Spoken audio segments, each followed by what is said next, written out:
ست الكل بيقول لك هنرش لك مره واحده بس وهنقضي لك على البق من اول مره.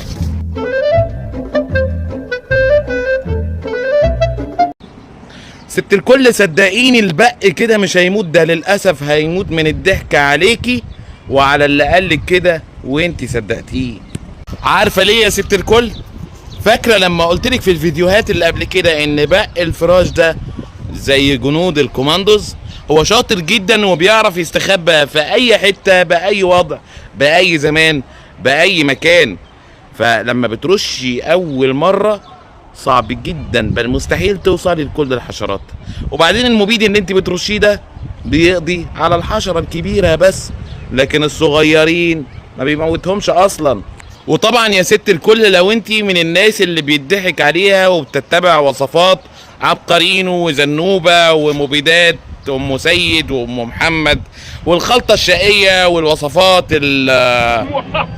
اكيد هيكون البق عندك في البيت اكتسب صفه المقاومه، يعني اكتسب مناعه، رغم ان ده غلط علميا ولكن نمشيها اخد مناعه.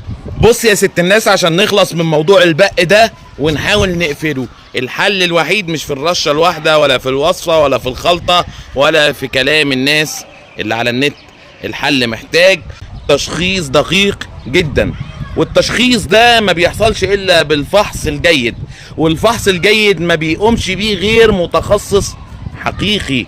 يعني حضرتك مع كامل احترامي ومحبتي ليكي وتقديري للذعر اللي بتعمله الحشرة دي، لما بتتعبي لا قدر الله بتروحي للدكتور، ما بتعالجيش نفسك بنفسك.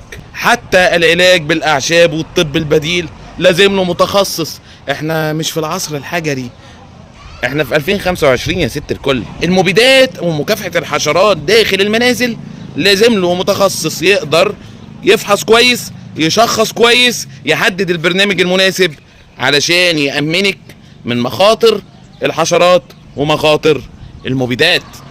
برنامج متخصص دقيق يحميكي ويحمي أسرتك من المبيدات، يحميكي ويحمي أسرتك من مخاطر الحشرات ومخاطر المبيدات. مستني رأيك في الكومنتات، تقولي لي تجربتك ايه مع الوصفات اللي بتقول رشي من ده مرة واحدة وهتقضي على البق تماما. سلام بقى، استمتع بالبحر.